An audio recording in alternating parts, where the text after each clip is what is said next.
Olá! O Câmera Aberta finalmente está de volta e para matar a saudade, vamos ver uma matéria especial sobre o artesanato do Vale do Jequitinhonha. Também falar de uma forma de arte sustentável e conferir a volta do quadro Natura Azul. Não saia daí, eu volto já!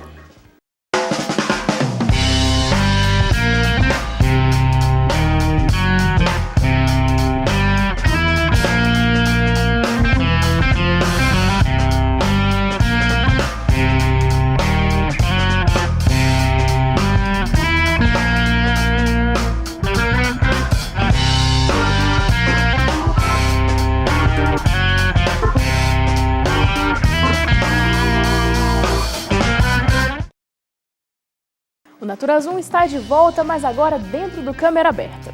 O quadro, resultado de uma parceria entre a TV UFMG e o projeto Manuelzão, e tem como principal objetivo a revitalização da bacia do Rio das Velhas, principal afluente do Rio São Francisco, sem deixar de lado outros temas importantes para o meio ambiente. Neste ano, notícias sobre a falta d'água ocuparam as manchetes Brasil afora.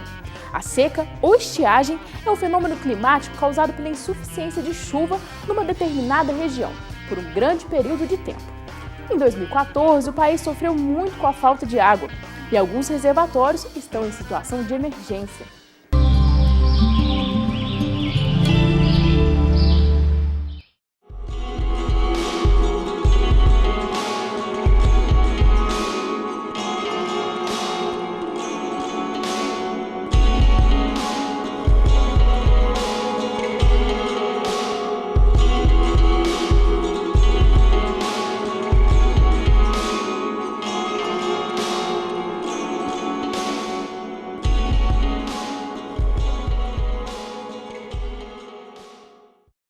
O Cantareira tinha uma capacidade de armazenamento, né?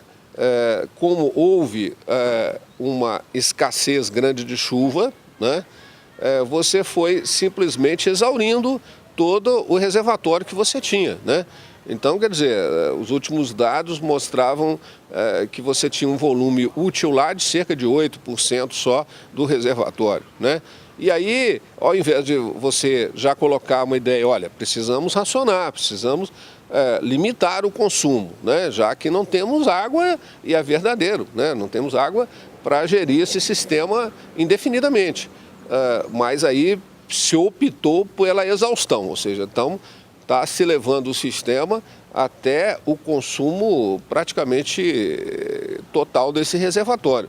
Os dados que a gente dispõe até agora, São Paulo vivenciou o verão mais seco desde a implantação do sistema da Cantareira. O que poder-se-ia pensar, no caso do sistema de São Paulo, é que a Sabesp, que é a concessionária, poderia pensar algumas alternativas para que a importância do sistema Cantareira para o sistema de São Paulo como um todo não fosse tão significativa.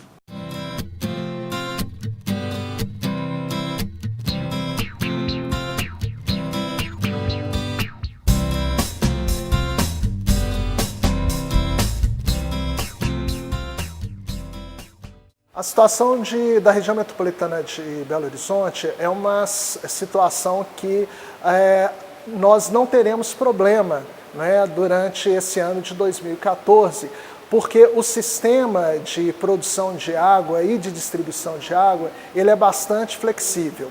O principal sistema de produção da Copasa na região metropolitana, como eu já falei, é o sistema Rio das Velhas. É uma captação que não é feita em um reservatório, ela é feita diretamente do rio. Então, nós retiramos do Rio das Velhas, tá certo? Tratamos essa água em Nova Lima e distribuímos, então, para 40% da região metropolitana por essa fonte. Outros dois sistemas que nós temos, que é o sistema Serra Azul e Vargem das Flores, o sistema Serra Azul, que é responsável por 14% da produção de água de Belo Horizonte, e o sistema Vargem das Flores, que é responsável por 7% da produção da região metropolitana de Belo Horizonte, esses também são represas, esses sentiram o impacto desse período longo de estiagem. A crise de abastecimento de água basicamente é quando a possibilidade da oferta ser menor do que a demanda. Basicamente isso. Mas no cenário atual, é a demanda vinculada ao abastecimento doméstico, uma parcela do abastecimento industrial. que é a chamada demanda urbana de abastecimento de água. A elas se soma, além da demanda urbana, soma-se a demanda para irrigação e para o consumo no campo, abastecimento rural e pecuário. A Copasa, ela faz a captação de água bruta em mananciais que são normalmente distantes, né, do centro urbano, e desse manancial, então, ela faz a captação, trata a água e distribui para a cidade. Na região metropolitana, os nossos principais sistemas de produção estão localizados na cidade de Nova Lima, onde a gente tem o sistema Rio das Velhas, que é o maior sistema de produção de água, e o segundo principal, que é o sistema Rio Manso, que fica em Brumadinho. Essa água é captada, tratada e distribuída na cidade. Temos que considerar que nós estamos numa época de mudança climática, né? Se essa mudança climática está sendo provocada por ações antrópicas, ou se já faz parte de um ciclo evolutivo da Terra, independente aí da fonte, né, é importante caracterizar que realmente nós estamos numa mudança importante de clima no planeta, né? E, consequentemente, o que nós temos visto são fenômenos extremos. O que significa isso? Significa que ou temos períodos de muita chuva, ou períodos de estiagem extremas. Nós tivemos índices pluviométricos muito abaixo do que os históricos nos últimos 80 anos, né? Esses reservatórios, houve uma depressão, né, do reservatório, a gente está com nível abaixo do que o normal para essa época do ano, mas isso não tem impactado a distribuição. Por quê? Porque o nosso sistema ele é flexível. Nós temos a possibilidade de estar transpondo a água de uma bacia para outra. Então, áreas que são abastecidas os sistemas da Bacia do Paraupeba, que é o caso Serra Azul e Vargem das Flores, ela também pode ser abastecida pelo sistema Rio das Velhas, que é um sistema que a gente tem mais tranquilidade operacional.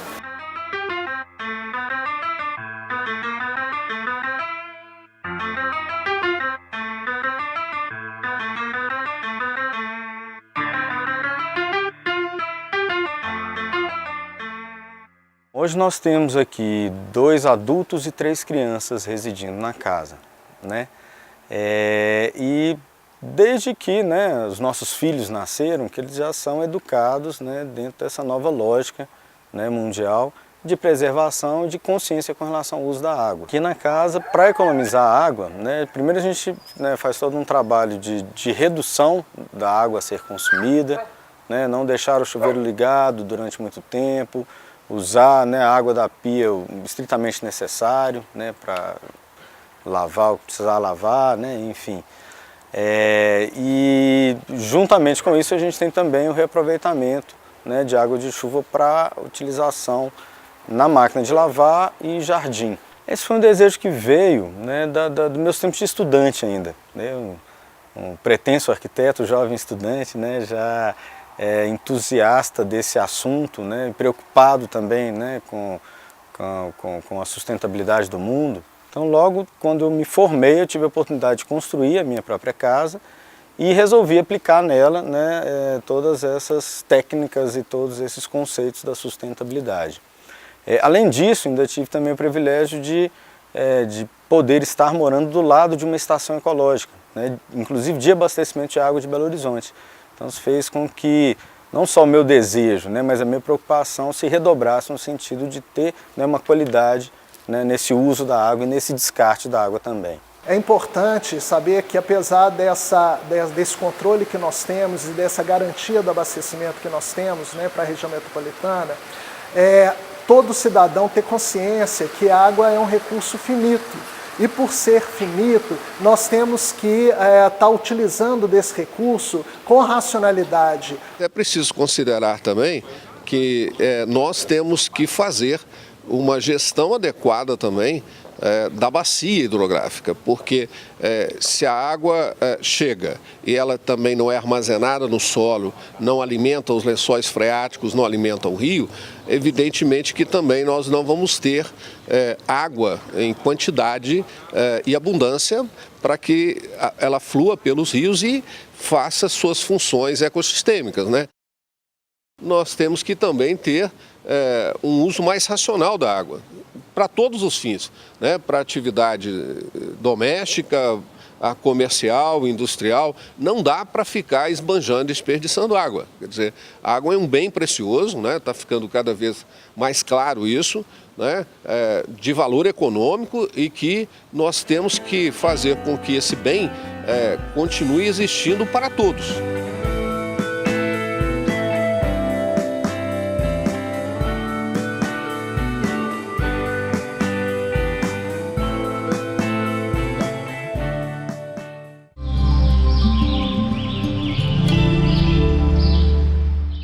A tradição brasileira de adaptar, improvisar, encontrar soluções simples e criativas para pequenos problemas do cotidiano pode ser aplicada hoje na arte. Gambiologia é o nome adotado por um trio de artistas de Belo Horizonte, definido como ciência da gambiarra. Ficou confuso? Matheus Avelos conta tudo pra gente. Peças inusitadas. Quem está acostumado a apreciar exposições artísticas pode até duvidar do conteúdo desta. Por aqui, nada de tinta no quadro. A tela de LCD se junta a uma moldura com alto-falantes, luzes e depois é só de pendurar na parede da sala. As carcaças de celulares antigos dão vida ao papagaio preso à gaiola e uma janela neste visor se abre e, acredite, faz a sacola plástica se encher de ar. A matéria-prima por aqui pode não ser nobre como o ouro, mas essa mistura de fios, ferros, madeira, materiais eletrônicos chama com certeza toda a atenção. E vale de tudo para construir essas obras de arte utilizando a ciência da gambiarra. Bom, a gambiologia a gente brinca que a partir desse neologismo ela é a ciência da gambiarra, né? Mas é a gente tentar pensar essa cultura do improviso dentro do meio do design, das artes plásticas e estabelecendo um diálogo com o ambiente da arte eletrônica, ou seja, dando um passo além daquela questão da gambiarra tradicional que a gente vê no dia a dia, em casa, mas realmente usando isso como um insumo criativo para a produção de obras de arte e design. Mas a origem dessa arte está muito ligada ao jeitinho brasileiro. Nossa inspiração vem dessa cultura brasileira do improviso, né?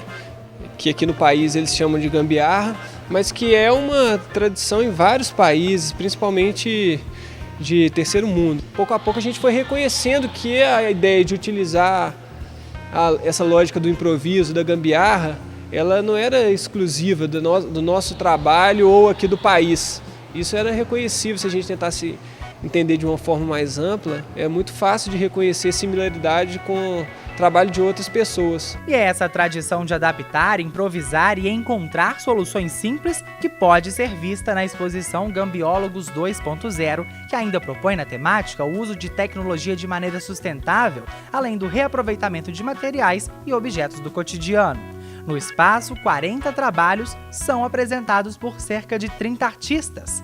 Ainda na mostra, vários itens de colecionador, coisas que podem ter saído do ferro velho. Mas entre as placas, luminárias e luzes de LED, tem até lugar para artigos de origens um pouco diferentes. Aqui nessa parte da exposição, eles montaram uma oficina para poder mostrar como que um gambiólogo trabalha. Eles colocaram aqui à disposição de quem visita essa mostra peças que eles acumularam desde 2008. Todos os dias eles fazem mais peças aqui na mostra e vão colocando aqui nesse cenário. É bacana. E eis que no meio do salão, pulmões inspiram e expiram. A representação da respiração humana, construída com plásticos laminados e lâmpadas fluorescentes, é um dos destaques da mostra. Quem apresenta é Lucas Mafra, um dos organizadores da exposição. São pulmões, né? Respirando ali. E temos também as carcaças das galinhas de brinquedo que ficam ali acionando, né? Aleatoriamente. Fez um varal, né? Você cria um jeito de realizar a sua ideia, né? O importante é a ideia, como você vai fazer, você dá um jeito depois. Para o artista, o objetivo da mostra é provar que as pessoas podem sempre ser mais criativas. Por exemplo, você pode improvisar uma solução com o que você tiver na mão, e é importante também a pessoa atentar para o conhecimento que está aí, é só você buscar, né, como fazer. Você digita ali no Google, você descobre. Então, você, com a combinação desses conhecimentos, você tem cada vez um poder maior de criar alguma coisa legal, sabe? Vamos agora para um rápido intervalo.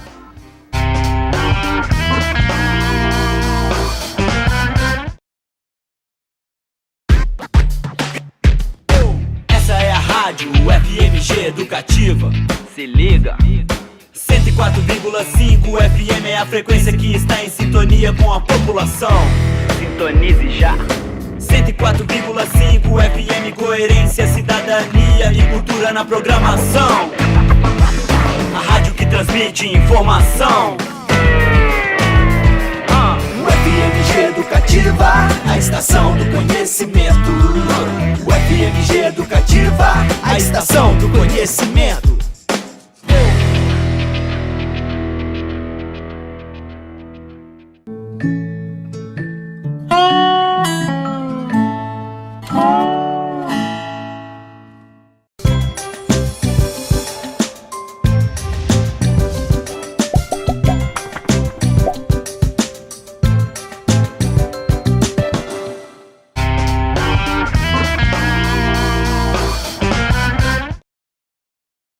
Durante as férias, o Câmera Aberta foi para longe. Visitamos o Vale do Jequitinhonha para conhecer histórias de pessoas que transformaram o talento, a natureza e a realidade por meio do artesanato.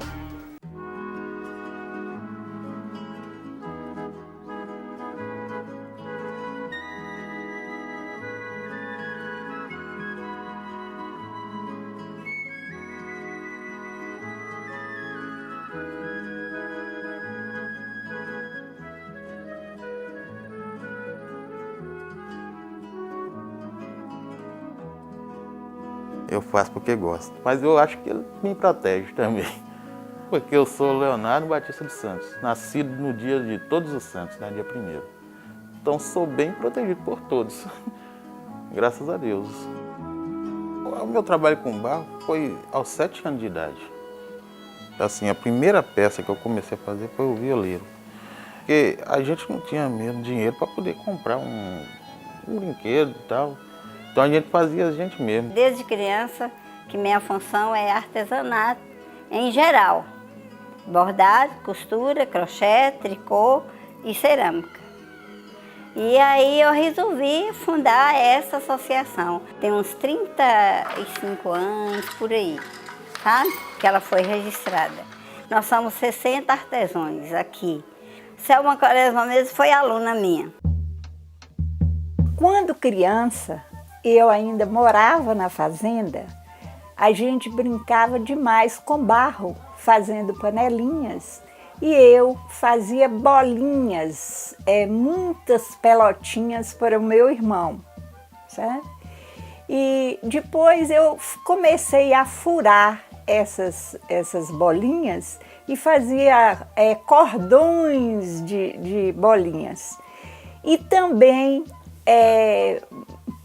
arrumava assim, uma porção de capim e queimava essas bolinhas para que elas ficassem bem resistentes e não queimassem.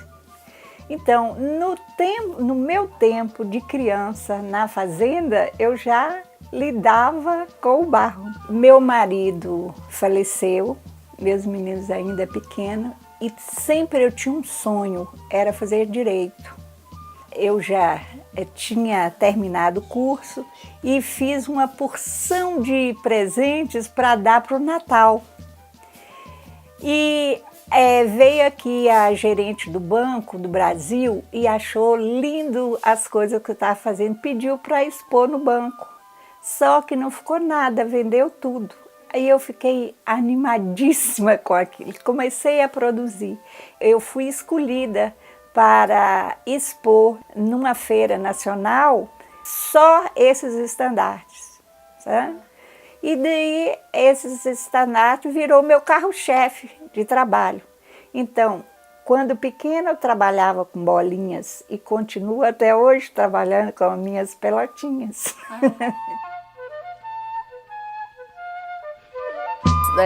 Guaranilândia, que é Guarani, na verdade, né? Eles botaram Guaranilândia depois de muito tempo. Guaranilândia fica a 30 quilômetros abaixo de Jequitinhonha, à beira do rio Jequitinhonha. Depois do asfalto, 1 quilômetro. Minha avó é tecelã, meu pai, meus bisavós, todos eram tecelão. Só que eu mesmo não sabia. E aí eu aprendi na escola. Aí eu tive uma dificuldade muito grande financeira na minha casa, né? E como eu não tinha trabalho, não tinha nada, teve um financiamento na época de um banco do Nordeste. Aí ela falou assim, Lia, faz o financiamento e vem para tecelagem você aprender a tecer. Aí eu vim. Nós fomos tendo mais oficinas, que foi agregando, né, os valores da oficina para poder o trabalho, a gente fazer um trabalho melhor e acabamento, foi tendo oficina, a gente pôde montar projeto. São 2 trabalhos só aqui na associação, que é a argila e tecelagem. Que tem o Paulo, né, que faz o trabalho, tem a Piedade, né, e tem Elzi. E eu já tinha vontade de trabalhar com argila, não pensei 2 vezes de entrar nessa oficina. Aí eu entrei, a professora era a Dona Elzi, que a gente chama ela de Zizi, e aí eu fui trabalhar para fazer panelas. Aí eu fiz algumas panelas lá na oficina, mas trazendo um pouco da argila para casa.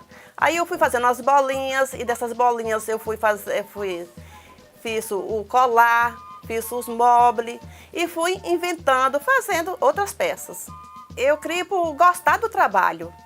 Aí porque a gente gostando, a gente vai criando as peças, né?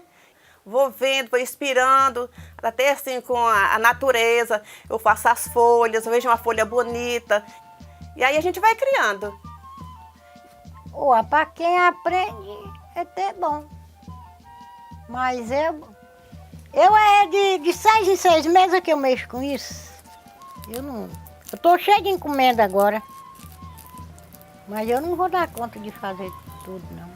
De primeiro, tinha umas latas de querosene, assim, que a gente comprava, porque a gente lumiava só com luz, com a candeia, né? Era uma candeia. E aí eu sentava em cima dessa lata, em cima de um travesseiro, para me ajudar minha avó a mexer com essas panelas. Eu trabalho nisso desde os 6 anos. Esse tipo de trabalho eu que criei por mim mesmo, na minha própria cabeça. Ninguém nunca tive aula, entendeu? Eu fui criando minhas pecinhas de pouco a pouco e chegou até nesse ponto aí, tudo criação minha. As peças que eu faço tem muito a ver aqui com a nossa região aqui. Às vezes eu passo nesse canto aí, encontro uma pessoa montada num jeguinho, entendeu? Aí eu tenho que fazer.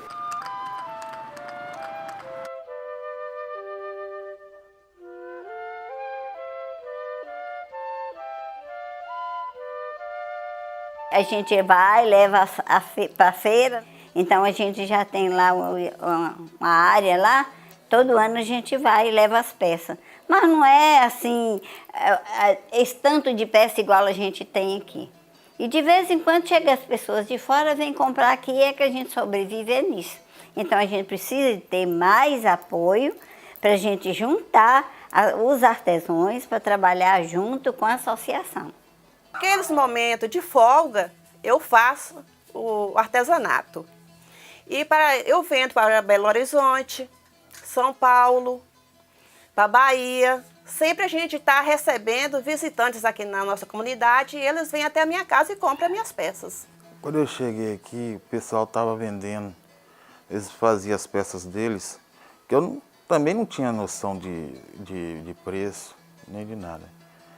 Então, a peça mais cara que eles vendiam aqui era de R$15. Então, eles não estavam sabendo, dar valor a si próprio e ao próprio trabalho deles. Então, se chegava um, ele estava vendendo por 15, falar que dava 5, para eles estava bom demais. Aí eu cheguei, fiz uma peça, coloquei, a mulher chegou e perguntou quanto era a peça. Eu falei com ela que era R$50. E ela pegou e falou assim, mas por que é R$50? Eu falei, não, porque assim, além assim da gente fazer essa peça, a pessoa também tem que dar valor ao artista. Não tem assim grandes lucros porque eu faço mais por amor, sabe? E outra coisa, a minha agregação de valores também é para ajudar os meus colegas, porque quando sai uma arte minha, também sai as deles. Eu acho que de muita importância, a gente tem que ser mais valorizado o artesanato nosso de Jequitinhonha. Até tirando uma com a minha cara, falou, mas lá você vai lá do Vale da Miséria, e sendo que aqui o nosso Jequitinhonha aqui é rico. Então a importância disso para mim, eu acho que é uma grande riqueza para o Vale de Jequitinhonha. O trabalho que a gente faz aqui, essa tecelagem, por exemplo, aí, Nossa Senhora. Uma riqueza que vai além do dinheiro. Eu acho que é, além do dinheiro.